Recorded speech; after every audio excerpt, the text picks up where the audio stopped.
A semana foi agitada, os preços na Bolsa de Chicago da soja terminaram em alta, o pregão dessa sexta-feira. Ontem já tinham subido de forma considerável, hoje testou os dois lados da tabela, mas fechou em campo positivo. Aqui no Brasil, as coisas não foram bem assim. Para nos ajudar a cruzar essas informações e entender como é que a gente vai concluindo a semana para o mercado da soja, Wlamir Brandalize, consultor de mercado da Brandalize Consulting, já conosco. Wlamir, boa tarde, seja bem-vindo. É sempre um prazer receber o senhor. Boa tarde, Carlinha. Boa tarde a todos. Prazer é nosso.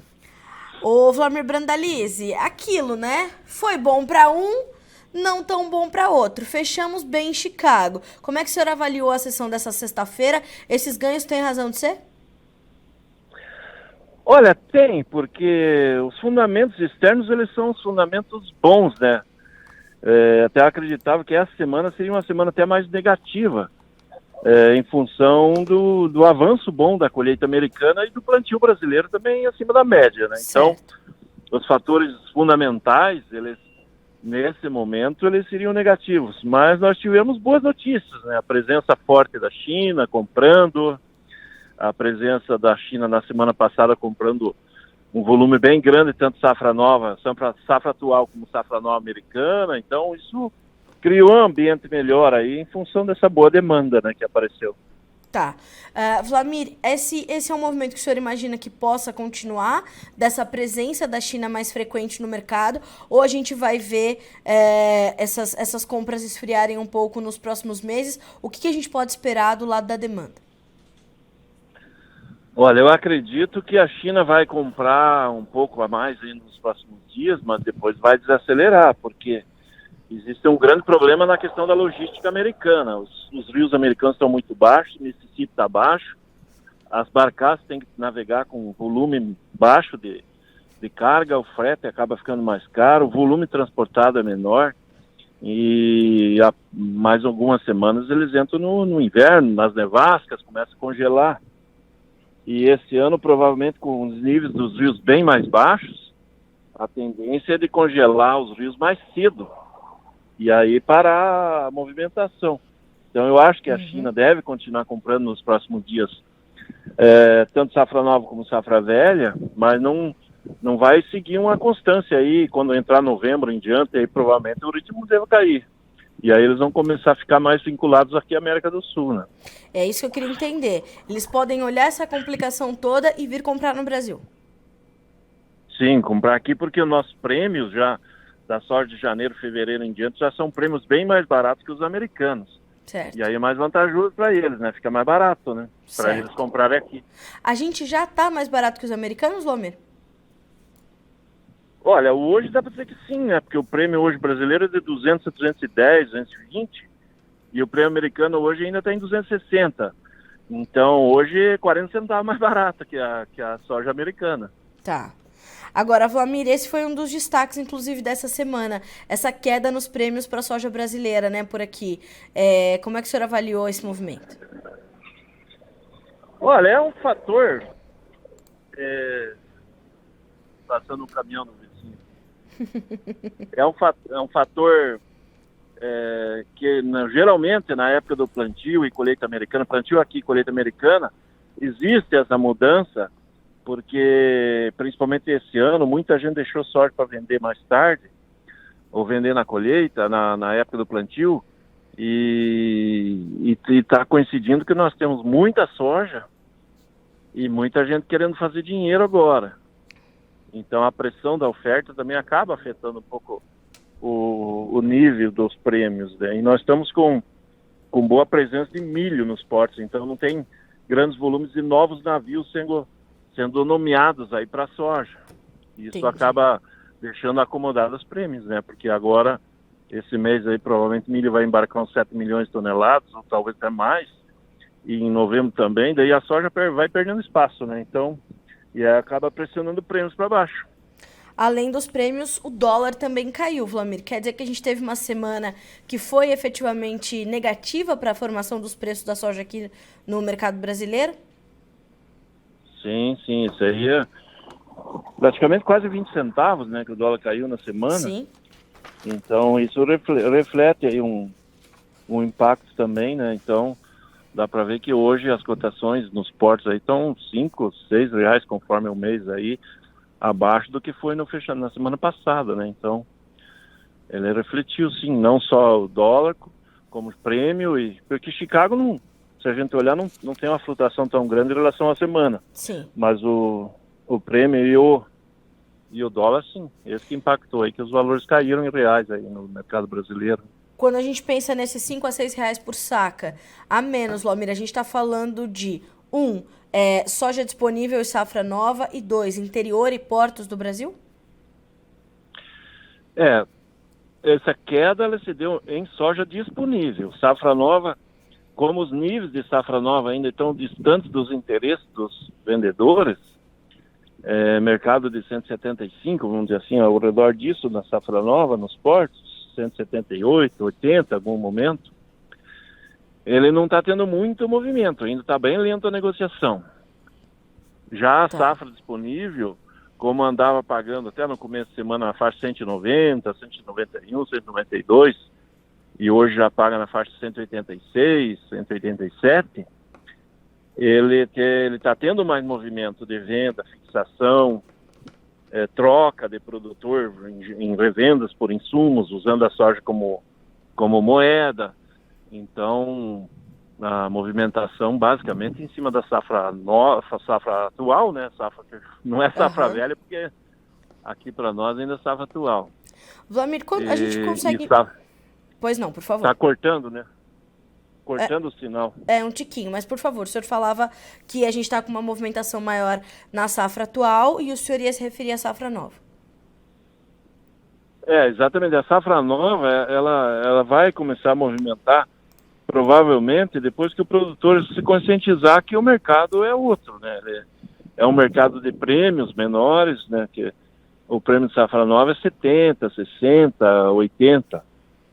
E o prêmio da safra atual, ele chegou até a semana passada a 280. Então, essa diferença é muito grande de valores, né? Tá dando 15 reais abaixo aí nos portos, né? Então, o produtor ainda não dá sinais que vai aceitar tão rápido. Então, acho que as negociações dessa safra nova ainda vão ficar lentas. Né?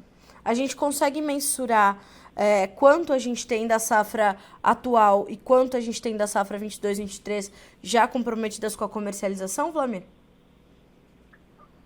Olha, a safra atual, nós estamos aí com 60 e poucos % dela negociada, menos de 70%. O ano passado já tinha mais de 75%, já indo para quase 80%. Então nós estamos com um atraso na comercialização.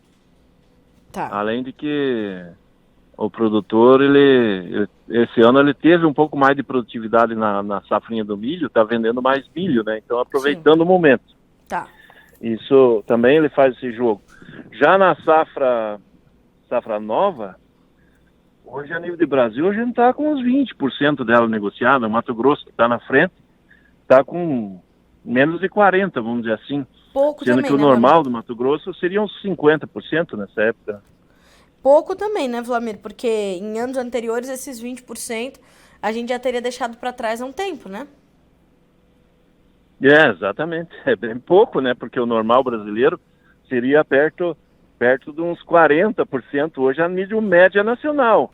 Em anos bons do Mato Grosso seria perto de 55%, 60% de soja negociada nesse momento que eles já estão com o plantio bem avançado, né, no Mato Grosso. Sim. Vlamir, o que as pessoas têm perguntado muito para o nosso time aqui do Notícias Agrícolas, não só para mim, mas para todos os repórteres, é a influência da eleição ou do resultado das eleições presidenciais para a formação dos preços. E o que eu tenho tentado passar, né, para eles, aliás, estou até terminando uma reportagem sobre isso, que é o seguinte, né, Vlamir? A gente vai precisar aprofundar um pouco o diálogo, a conversa e a análise para entender que não vai ser no dia 31 de outubro ou no dia 1º de dezembro de 23 que a gente vai ver uma revolta dos mercados, apesar de qualquer resultado de A ou B, para mudar o cenário. Vai ser um processo, né, a depender do resultado, e mais do que isso, há muitas outras variáveis que compõem o preço, essas sim que podem sentir o impacto e trazer o impacto para a formação dos preços. Como é que o senhor está sentindo o comportamento do produtor nesse momento? Como é que o senhor está avaliando essa expectativa toda para as eleições, para o nosso mercado de grãos aqui no Brasil? Olha, o que a gente sente dos produtores é que o produtor não quer que mude, né? Ele quer que siga no ritmo que está o mercado, que como é que está tudo fluindo assim, porque tem sido anos bons aí nesses últimos 3, 4 anos praticamente, que o setor tem sido pujante mesmo, com problemas de clima, seca, ele tem conseguido superar os problemas, tem conseguido ter lucratividade, do que alguma mudança mais rústica, né? No caso, uma possibilidade de uma disparada de dólar, e assim, inicialmente pensei, não, mas subiu o dólar, vai valorizar a soja. A grande questão é que às vezes sobe o dólar, mas vai afetar outros fatores, vai derrubar prêmio. Chicago é afetada quando o dólar brasileiro fica muito caro. Por aqui ele acaba derrubando até a cotação em Chicago. O valor da soja real em dólar ele cai e o produtor acaba ficando com um custo maior. Então, ele acaba não levando muita vantagem numa disparada de dólar, num momento aí de uma mudança de política, alguma coisa assim nessa linha. E na sequência do primeiro turno, a gente já viu que a chegada do Bolsonaro ao segundo turno com uma força muito maior do que mostravam as pesquisas, já fez inclusive o dólar ter uma queda fortíssima. Somente no dia 3 de outubro caiu 4%, né, Vlamir? Isso é importante, né? Porque isso é sinal de que o investidor ele está querendo que mantenha a linha da política que está, para seguir num crescimento econômico brasileiro, controle de inflação. Isso dá ânimo do investidor trazer os dólares de fora. Muita gente querendo investir no agro, mas esperando que tenha um sinal verde com segurança jurídica, porque na linha da esquerda aí não se sabe o que vai acontecer. E certamente as invasões de terra, essa parte toda atrapalha, né? A questão da segurança do investimento, né? Então, isso já foi mostrado no passado, então isso não funciona.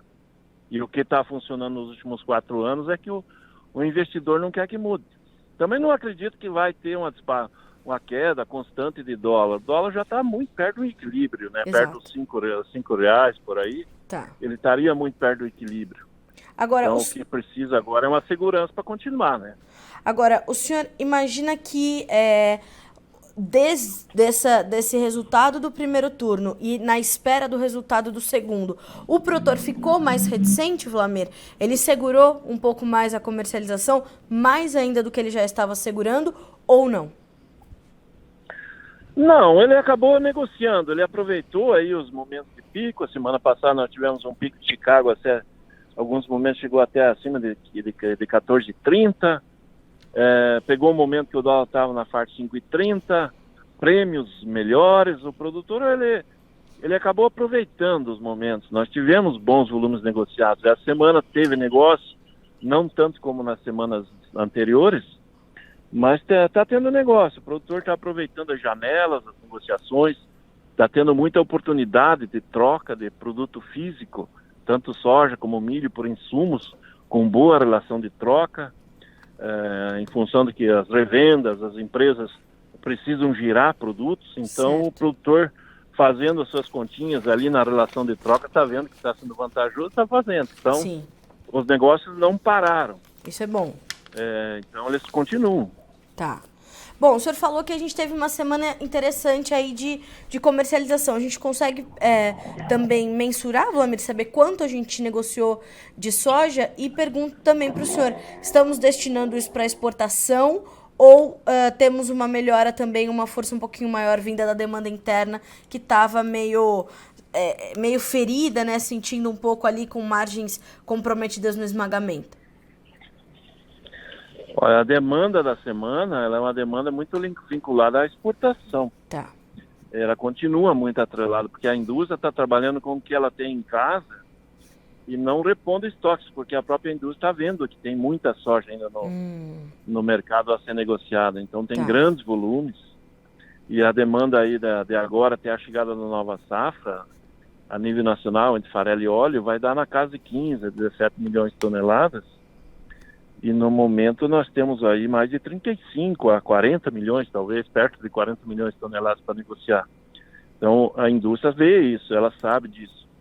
Então ela não está muito preocupada com comprar soja agora, porque grande parte das indústrias, quando chegar aí no mês de dezembro, elas entram em manutenção, férias coletivas. Então nós temos aí menos de 2 meses de operações. Depois volta lá em janeiro, daí em janeiro já tem colheita. Então a indústria está muito confortável esse ano. E os negócios fluíram na exportação. Hoje a gente está fechando uma semana que a gente acredita que deu umas 350 mil toneladas a nível de Brasil, negociadas, e dessas, umas 300 mil provavelmente para exportação. Certo. E assim deve seguir a toada, né, Wlamir?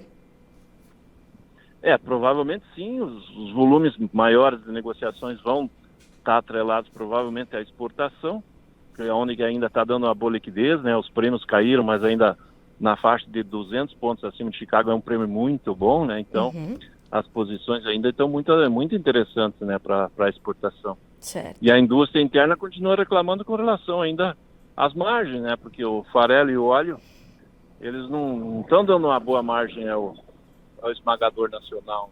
Mas a gente está ativo na exportação de ambos, não, Wlamir? Sim, mas é uma alternativa que a indústria está buscando para manter a escala de esmagamento, né? Certo.